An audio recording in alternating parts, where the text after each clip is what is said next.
about a really pretty famous photographer. I'm sure you've all either heard of him or at least seen his work at some point. We're talking about Ansel Adams.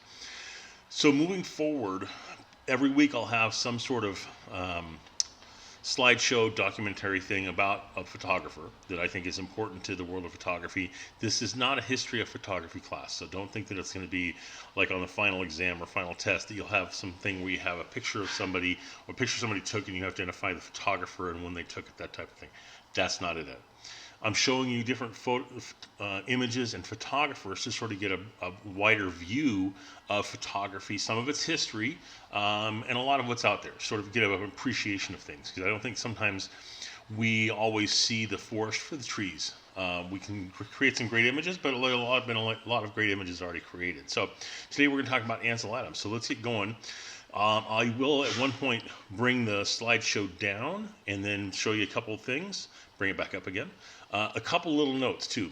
I will make this slideshow available for you to peruse at your leisure, but I'll be the first to say that my slideshows are different than most, and the fact that hopefully you've seen that I don't give you the wall of text type of slideshows in which there's just oodles of data in them. It's more about I'm a storyteller, so I tend to be that type of presenter.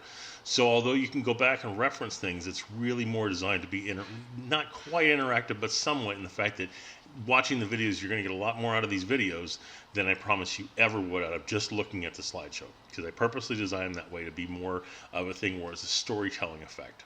All right, so here we're going to talk about the big A, Ansel Adams. All right, the big A, Ansel Adams. So some information about him. This is him in his older years. He was born in 1902, died in 1984. I don't quiz you on these types of things. Never have, never will. The reason I give you the dates and times of the person's birth and death is more as a reference for when they lived. You know, what era of time did they live in? So Ansel was born in the early 1900s, died in 1984. He was born actually in San Francisco. And oddly enough, that actually contributed to his very crooked nose. As you can see on the screen there, his nose sort of turns slightly to the left, actually quite a bit to the left. And because of what happened in San Francisco, if you think back, what happened in San Francisco not too long after he was born. Some of you may remember, well, none of you were there. I wasn't. I'm not that old. But in 1906, there was a great earthquake in San Francisco. So in an aftershock of the earthquake, he was playing, he's a little boy, and he tripped and fell so severely that he snapped his nose. And because there was sort of a lack of hospitals in San Francisco at the time, they never were able to get it fixed and reset correctly. So the rest of his life, his nose was pretty darn crooked. And he also had a very nasally voice when he spoke. We'll have a video of him later on in the slideshow. He was a very talented musician. He played the piano. In fact, for the longest time, he sort of debated whether or not to be a photographer or a pianist. So he did use a lot of its influence as a piano player in his approach to how he looked at photography and the creation process of it. His first image of note was one called Monolith, the Face of Half Dome. I'll show you that picture in just a few moments. I don't expect you to memorize names of photographs. That's not what this class is about. I'm not going to show you a picture and say, what's the name of that one? Don't expect you to do that. He co-founded this group called F64 with another gentleman, Edward West, and some other photographers. We'll talk about that at a later time. He was part of that group. He also pioneered the use of this thing called the zone system. The zone system is a method by which you can use the light meter to sort of change your exposure on your camera and get different results on your film depending on how you expose it with different amounts of light. All right, some pictures of him. This is him in his early years. This is him in his about mid-20s or so. He's using what's called a view camera there. I'll show you a sample of that type of view camera. You can see a view camera there on his right. In his left hand, he's got a thing called a light meter, because these types of cameras are different than the cameras we use today. A, they're film. B, they're what they call a view camera, which means they use a very large piece of film to take the picture, and they don't have built-in light meters. So you have to use a handheld light meter in order to get what the setting of the camera should be. This is him in his later years in front of Half Dome, obviously there in the background. Same type of camera, different camera, slightly larger. This is another view camera. So let me show you what a view camera looks like. Let me show one more picture here. This is him, kind of a funny picture to me, because here he is trying to take a group of pictures of like third graders or something, and he's doing it with a view camera. View cameras are great. I've used them extensively, but they're very large. You can see how big they are, and they're slow. When you go out to take your first assignment for this class, you're probably going to crank through a pretty good amount of pictures. For the pictures that I'm going to ask of you, you're probably going to take 40 pictures, maybe 50 pictures, maybe you shoot more. Go take as many as you want. Here, with a view camera, you probably wouldn't take more than 10 a day, just because the amount of time it takes to change the film and things like that. So let me get out of the screen just for a second. So this is a view camera. So I don't have a lens on this particular model, but this is a view camera. This is the back of it, and to look through it, you have to put like a sheet over your head so you can sort of see into the back of this, and the picture would come up on this glass screen. They call this the ground glass. So this is a little bit different model. This is sort of a portable model, still pretty big, not easy to carry around, that's for sure. And so this is a view camera, something pretty heavy to hike with if you went hiking or something like that. Comparative to today's sort of 35 millimeter film, this is a film camera. So 35 millimeter film cameras versus huge view cameras. So let's get back to our story, shall we? Let's get back to our story about Mr. Adams. All right. There's that picture of the third graders. So he has a couple different famous quotes. By far and away, the most famous one you'll ever see from him is one that says, "You don't take a photograph, you make it." So at the time in sort of the history of photography, there was issues with the approach of the fact that a lot of people didn't consider photography to be an art form, and that's something that continues today. A lot of people don't consider photography to be an art form because you simply press a button. Well, a lot of us sort of disagree with that. I certainly do, and so did Mr. Adams. So he sort of took a little different approach and said, you know what, you don't take a picture, you don't simply press a button, you're making something. So I'm going to show you a little clip from a documentary that's talking about his approach to photography, sort of how you look at what he did, just for a second or two. It's a very short clip. It's only a minute or so.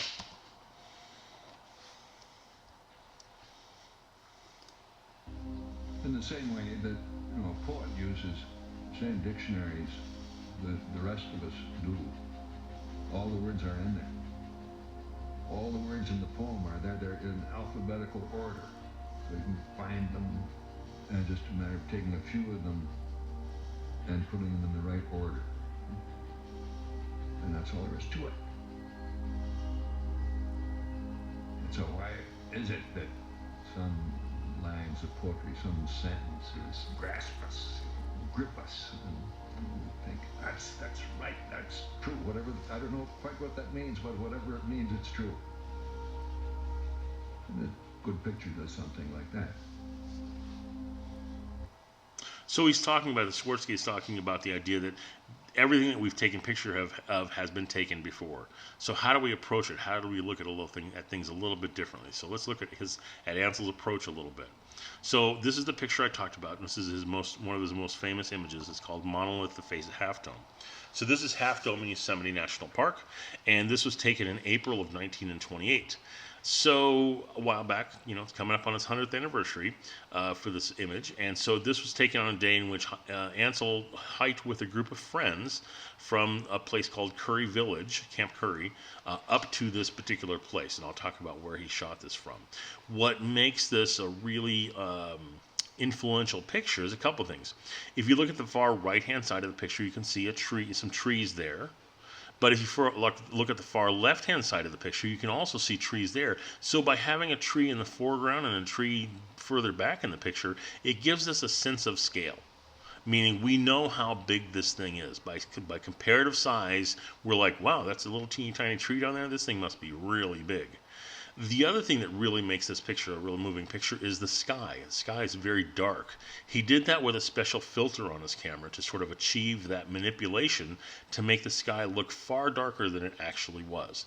Now, in the world of manipulation, I'm not saying manipulation is a bad thing or that he shouldn't have done it. It's not that. It's just that he did manipulate it to have that picture come out to where the sky is really dark comparatively. So one of my fascinating things was I always sort of wanted to figure out, well, where did he get that picture from? So we're going to take a look at a couple pictures I shot in Yosemite. He did not take the picture from this spot. I'm standing at what's called Glacier Point, which is about a mile away from Half Dome. This is Half Dome. And so I'm about a mile away from Half Dome.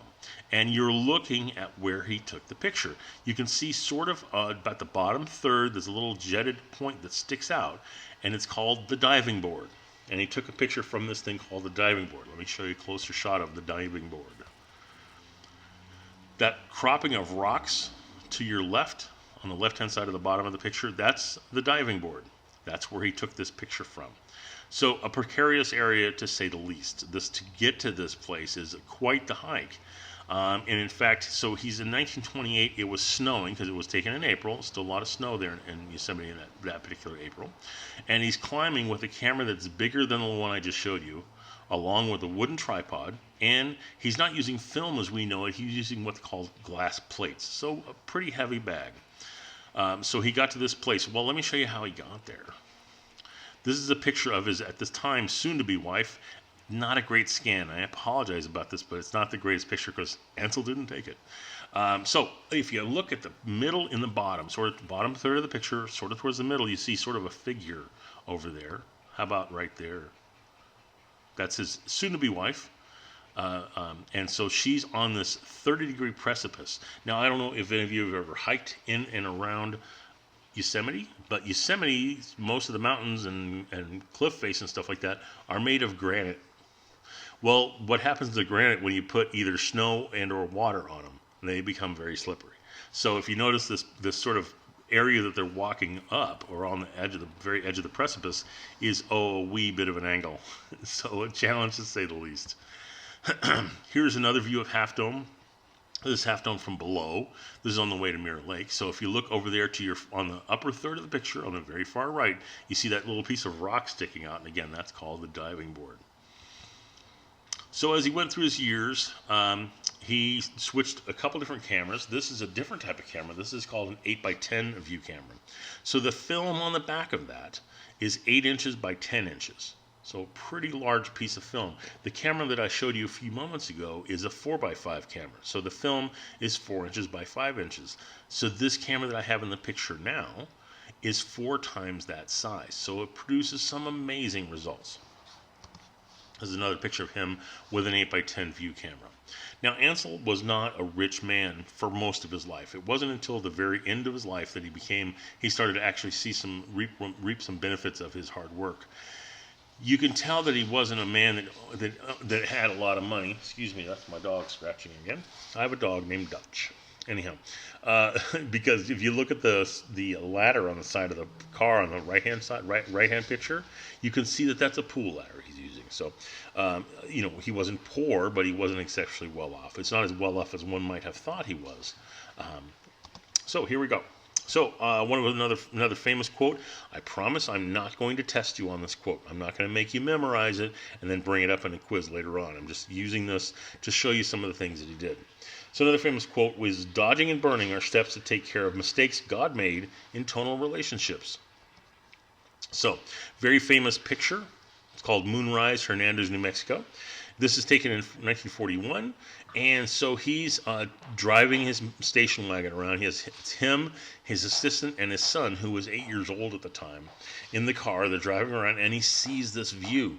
What we're looking at here is the moon is rising out off the horizon, and behind us, as a viewer, the sun is setting. So he pulls off to the side of the car because he can sort of see what's going to happen here. He starts getting things ready, gets that the tripod out, gets the big, huge camera out, and they can't find the light meter I spoke of earlier. He can't seem to find the darn light meter. He's tearing the car apart and cursing like a sailor. Can't find it. So he makes a guess. He guesses at his exposure, takes one picture, and that's all he was able to take.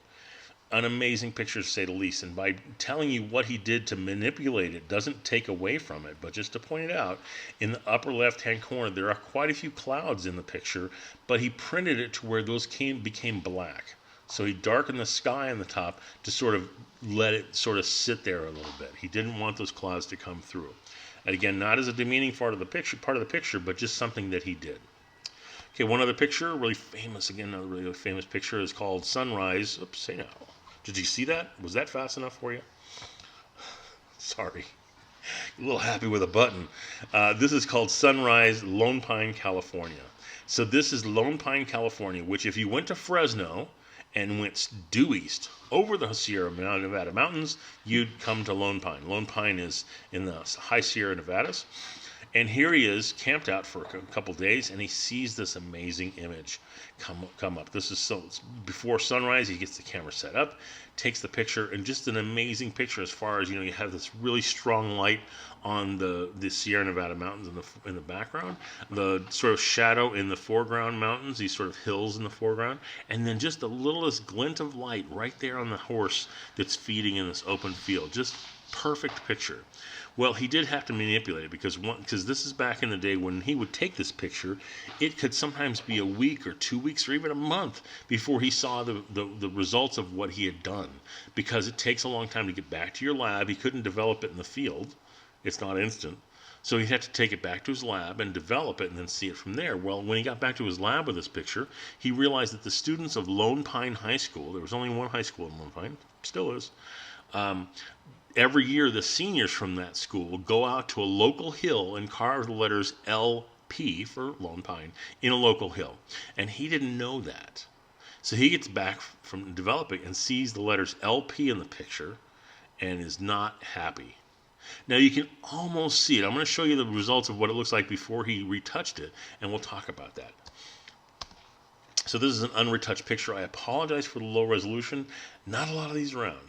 But you can see there where the red circle is. That's the letters L and P on the far left-hand side. You can also see the area where the horse is looks vastly different than we saw. Because if you look at the bottom part of the picture where the horse is, the entire bottom is light, like light's hitting the entire bottom, which looks great. Let me go back to the other picture and see how he darkened it down to where it's light. It makes it sort of look like light's only hitting the area where the horse is. Again, not a bad thing, just something to point out and see this is the technique people used and things like that. All right, let's keep going. Another little video clip. He's going to talk about his sort of process for how he creates pictures compared to how people think he creates his pictures. So let me play this little clip for you. System of forces that connect us to all of creation. I can't verbalize on the internal meaning of pictures whatsoever. Some of my friends can at very mystical levels, but I prefer to say that if I feel something strongly, I would make a photograph that would be the equivalent of what I saw and felt. When I'm ready to make a photograph, I think I quite obviously see in my mind's eye something that is not literally there in the true meaning of the word. I'm interested in expressing something which is built up from within, rather than just extracted from without.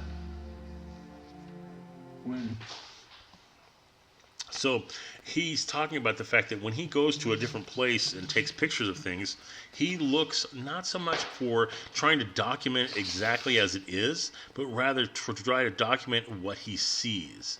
So rather than saying this is a true document of exactly how it looks, he's getting a little bit more to this is what he feels when he takes this picture of this thing. So here we are at this place called Vernal Falls. It's in Yosemite. Not the easiest trail to get to. I got to be honest with you. Been there a couple times. Not the easiest trail.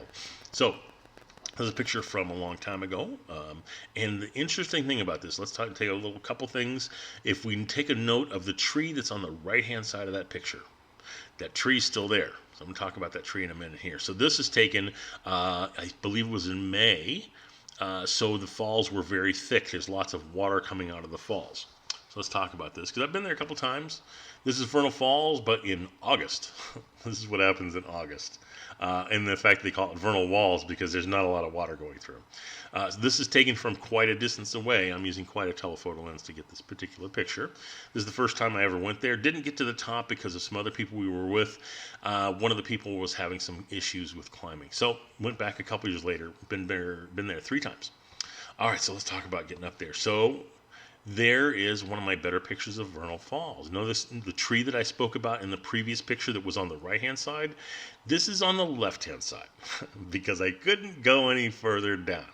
This was a hike just to get off of the trail down to where the tree is a significant amount of work, and I'll show you more of that. This is as we go up what's called the Mist Trail, and they don't call it a mist trail because some person named Mr. Mist named it. It's mist because you will get wet on this ride. You will get wet going up to Vernal Falls if you take the Mist Trail. There's another trail to get there too. All right, let's talk about what happens. What happens when you go to the top of Vernal Falls? Well, this is the top of Vernal Falls, looking down on these little ants of people, and you can see the tree there. You can see it was unfortunately burned, but the bottom half of it's still there. That's that tree. So I was able to climb down to where the tree was on the far left-hand side of my picture. So you can imagine where Ansel had to be in order to get it to be the far right-hand side of the picture. He had to get pretty close to being in the water. Now, one of Ansel's advantages was he lived in Yosemite. So he had a little different. He had an advantage on me. I don't live in Yosemite. Now, let's talk about the trail to get up there. If anybody's ever been there, it's an interesting hike. The first half of the trail from this one little visitor point up to what they call the footbridge. It's called Happy Isles is the ranger part, and you go from Happy Isles to the footbridge. It's about a mile hike, and the only trick is you gain about 1,000 feet of elevation in a mile's period of time. So not the hardest trail in the world, but you're gonna breathe a little bit because you are at altitude, but you do see sort of people of every shape and size go up the hill. But as soon as you cross that hill, it changes. And it does give you a few warnings, and it says to the top of the falls, from where I'm taking this picture, it's 4/10 of a mile. Now, the very first time I went up there, I'm like, 4/10 of a mile? I got this. I've just did 1.1 miles, so 4/10 can't possibly be hard. Then I hit this part here. So you look at this, you're like, what are you complaining about? That's not hard. If you look at the picture just for a second, kind of closely, you'll see on the far left-hand side of the picture, not completely far, there's a group of kids. It looks like a group of kids, maybe 6 or 7 kids. It looks like 2 of them have like red shirts on. So the far left-hand side of the picture, about halfway up, you see a group of kids. And you see that sort of flat rock to the left of them? That flat rock is right in front of my friend Marco, who's climbing in front of me. This is a significant trail. It doesn't look like it's significant, but it's significant. It seems to be never ending. It's a trail and a half to get up. But I've been up there 3 times, so it's an amazing place to go, to say the least. Another picture of Vernal Falls. Pretty amazing place to go. All right, another picture of his from Yosemite is one called Clearing Winter Storm. This picture at auction, one that Ansel actually printed himself, sold for over $1 million. There's a couple different places you can stop at in Yosemite to take pictures, and this is what they have names. This is called Tunnel View. So this is shot from a place called Tunnel View. Well, recently, one of my jobs had me to where I had to actually go through Yosemite, even though the park is still, at the time of this making of the video, the park is still closed. I was able to get into the park because I had to go through it to get to a property to photograph. Well, on my way back, I stopped at this particular point because I couldn't resist because there were too many clouds, and I took this picture here. So this is the same spot Ansel took the picture from, called Tunnel View. I was very lucky that day was an amazing quality day as far as, you have the clouds up at top, you have the little sun peeking through, you have Bridal Veil Falls on the right, the Three Brothers, you have El Capitan, you can see Half Dome off in the distance. Just an amazing, amazing day. And plus the sort of the oddest part was there was nobody there. We were just about had the park to ourselves. We couldn't stay very long because the rangers had us timed for being there. But I was very lucky that I got a shot like this. So very happy with that. All right, let's get back on Ansel. So these are some of the pictures from his later years. There's Half Dome as we know it. This is taken during the day. This is not a nighttime picture of the moon. This is called the Grand Tetons. What's amazing to me about his photographs is that in his photographs, even though they're black and white, they still can convey the idea of what it must have felt like to be there. This doesn't feel like a warm day. This feels like a cold day. It feels like it's kind of cold outside. And it's conveyed through the picture, I think. This is called Golden Gate Before the Bridge. So this is before they put the bridge in. This is from the edges of the bay, looking towards where the bridge was eventually going to build. In the far bottom right-hand corner, you can sort of see the pylons that they're building for the bottom of the bridge.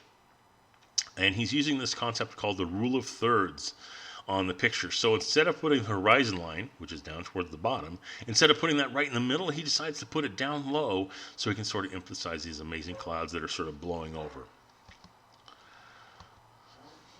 Mount McKinley and Wonder Lake, another amazing pictures that you can just, to me, I can totally feel the air.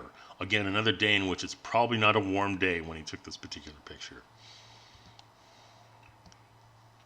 He loved aspen trees, took lots of pictures of aspen trees. He loved them so much that, in fact, he would do things like use bleach to sort of bring down the make the lights stand out just a little bit. This is in New Mexico. There are lots of rocks in New Mexico, obviously. It's also right near where there was an internment camp, a Japanese internment camp, and Ansel was very involved in helping further the idea of letting the Japanese people out of the internment camps that they were put into in World War II, and this was in the area of that particular instance. Last couple of pictures, sort of near the Grand Canyon, not in the Grand Canyon, but sort of near it.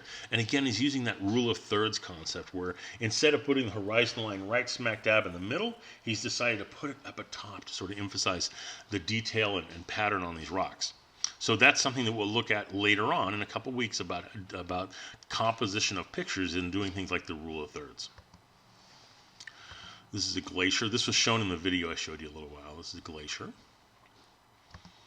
So one last quote from Ansel. Sometimes I do go to places just when God's ready to have somebody click the shutter. So again, the only quote that I would ever even possibly think of is the one that said, I don't take pictures, I make them. You don't take a photograph, you make it. The rest of them I'm not going to quiz you on. They're not going to be on a test or anything like that. These are just sort of reference concepts. So let's talk about him for just a second. So with Mr. Adams, some interesting things. I only showed you black and white images today. He did take more than black and white. He did say take some color. He sort of emphasized with black and white. Most of the pictures I showed you were landscape type pictures. He did take some close-ups and he did take some portraits, but he's mostly known for his work with landscapes.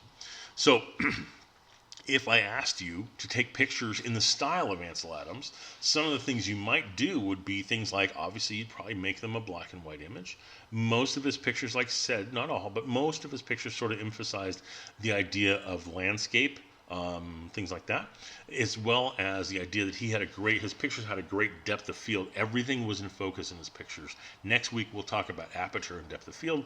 You'll understand what I'm talking about then. So that's sort of a summary of Ansel Adams. I'm going to leave you a link for a video to watch. It's yours to choose if you want to watch it. It is kind of a longer video, but it's yours to watch. Other than that, we'll talk to you at the next lesson.